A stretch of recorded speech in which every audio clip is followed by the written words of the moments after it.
ഇതിനകത്ത് clamp metre എന്നും ഒക്കെ പറയും. ഇതിനകത്ത് ആംബിയറുകൾ, ഓംസുകൾ, വോൾട്ടേജൊക്കെ അളക്കാവുന്നതാണ്.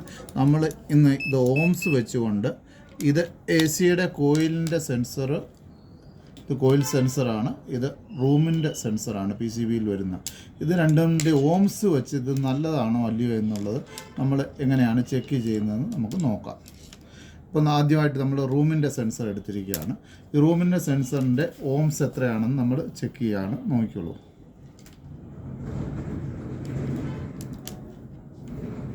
9.96 ആണ് അതിൻ്റെ റീഡിങ് വരുന്നത്. ഇപ്പോൾ ഇത് ചൂടാകുമ്പോൾ എന്ത് സംഭവിക്കുന്നു നോക്കാം. ഇത് കണ്ടോ, കൈ വെച്ചിട്ട് ചൂടാക്കുകയാണ്. ചൂടാക്കുമ്പോൾ ഇതിൻ്റെ റീഡിങ്ങിന് വ്യത്യാസം വരുന്നു, കൂടിക്കൊണ്ടേയിരിക്കുന്നു. അത് കുറഞ്ഞ് 9-ലെത്തി.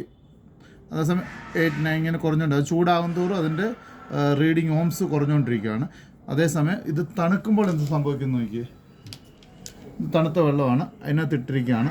അപ്പോൾ ഇത് കൂടുതൽ തണുക്കും തോറും ഇതിൻ്റെ ഓംസ് കൂടിക്കൊണ്ടിരിക്കുകയാണ്. ഉണ്ടല്ലോ, 10 വരെ എത്തിയിരിക്കുന്നു.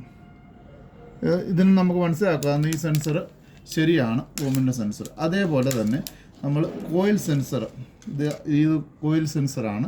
ഇതങ്ങനെ ചെക്ക് ചെയ്യുന്നത് നമുക്ക് നോക്കാം. ഇതിൻ്റെ ഓംസ് നമ്മൾ നോക്കുകയാണ്. അതിൻ്റെ റീഡിങ് 9.61 തന്നിരിക്കുകയാണ്. അപ്പോൾ ഇത് നമ്മളൊന്ന് ചൂടാക്കി നോക്കുന്നു, എന്ത് സംഭവിക്കുന്നു നോക്കാം. നോക്കൂ, റീഡിങ് കണ്ടോ, അതും ഇതേപോലെ തന്നെ കുറഞ്ഞുകൊണ്ടേയിരിക്കുകയാണ്. ചൂടാകുമ്പോൾ റീഡിങ് ഓംസ് കുറയുകയാണ്. അത് തണുപ്പിക്കുകയാണെങ്കിൽ എന്താ സംഭവിക്കുന്നത് നോക്കാം.